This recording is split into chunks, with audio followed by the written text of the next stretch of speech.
This is Kamera with Points in the Bible, day number 46, Numbers chapter 8 through chapter 10. Guys, the points in the Bible today. Point number one, we should follow God's Spirit, allow Him to lead us, follow His ways. You'll see where God guides the children of Israel in which direction they should go. Also, you'll see that there are people who are sent in our lives to help us, and they are considered as gifts from God. Isn't that something? So, starting with the Levites, they are dedicated in today's read, and it goes through the entire purification process, including the offerings that are presented and the laying on of hands by the Israelites. The Israelites laid hands on the Levites. And remember, the Levites, they represent the firstborns of the firstborn males of the Israelites. Remember, God told the children of Israel when He delivered them from Egypt that the firstborn males belong to Him. Well, the Levites represent the firstborns. Isn't that something? And so they are also considered a gift to Aaron and his sons to help them with the tabernacle duties and atonements for sin and all that other good stuff that the priests are obligated to fulfill. So look at that. Gifts, they are considered gifts from God. Isn't that something? When people help us out, they're considered as gifts, whether it's in the church or not. I'm taking it as in the church as well, being that these guys are to help out in the tabernacle. We also see that there's an age with the Levites. They work with in the tabernacle from the age of 20. Oh my gosh, I forget, but they retired at 50. They retire at the age of 50 from working in the tabernacle. They can assist in certain things, but they can't do anything like head over and like do it. They have to only assist if they want to. So there is a retirement age. Also, how the Lord, the children of Israel, first of all, they were in the wilderness of Sinai for some time. God had told Moses to have a second Passover. So they're in their second year from leaving Egypt. And He goes over the Passover. If someone misses the Passover, and maybe they were unclean at the time or they were on a journey, then there is a makeup for that. If they just decide they didn't want to do the Passover, a person, then they are cut off and there is consequences for that. Yeah.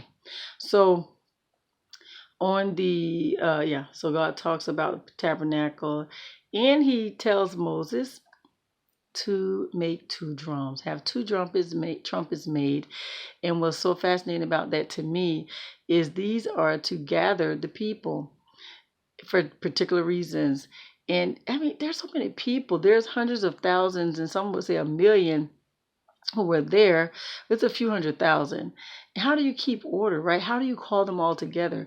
Well, God told them to create trumpets. When there's a loud blast of two trumpets, everybody meet at the tabernacle. If there's one, then it's just the leaders.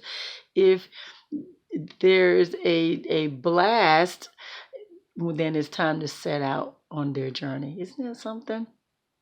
It's pretty interesting. And that trumpet is also going to be used for other reasons as well. When they get settled, when there's a battle, celebration. But how about scripture covers when the children of Israel are with the cloud, basically. Once the tabernacle was set up, there was a cloud that settled over the tabernacle. That was the Spirit of God. And at nighttime, it looks like fire, but it is a cloud. And when that cloud lifts to move, then the children of Israel know that it's time to pack up, it's time to move, time to continue their journey. But once it settles over the tabernacle, then they know that they are to set up camp there. This can happen at any moment. So they're being led by God at the spur of the moment, meaning they may only settle for maybe a day or overnight, or they could be settled for a whole month. But when that cloud rises, it's time to move. When that cloud settles, then they are to settle. But it is God who does the leading, and that lets us know, guys, there's a point there that God will lead us. If we allow him to lead us, he'll lead us. We just need to be obedient and follow, right? So when the children of Israel head out, though, when that first blast hit or sound, then they know that the east side is the one that leads out. Remember that formation that they follow? They actually, when they journey, they go on their trip, the east side goes first, and that is Judah's tribe. I believe Issachar is also part of his tribe as well. Issachar and Zebulun, they know they are the first ones to go out. And after that, then there's another blast. Then the second set, they go out after them. And don't forget the Gershonites and the Merizzites, they go out. And it's just amazing how there's order in the middle of this chaos. Isn't there something? That's something. So I like the fact that even in the midst of chaos, God can place order there, peace and order there. Even in our lives, guys, when there's chaos there, we know God can cause order in chaos and give us peace and direction in all that chaos. And so Moses, his brother-in-law, he wanted his brother-in-law to stay with them. His brother-in-law was going to go back to Midian, but he asked his brother-in-law to stay with them, and he was going to divide some things to them if they continued. But Moses is to say, whenever the ark set out, Moses is to say, "Rise up, Lord, may your enemies be scattered and your foes flee before you." And whenever it came to rest, then he would say, "Return, Lord, to the countless thousands of Israel." But guys, if you have any points you'd like to add, please place them in the comments area. That's Points in the Bible, day number 46, Numbers chapter 8 through chapter 10. You have a God-filled blessed day.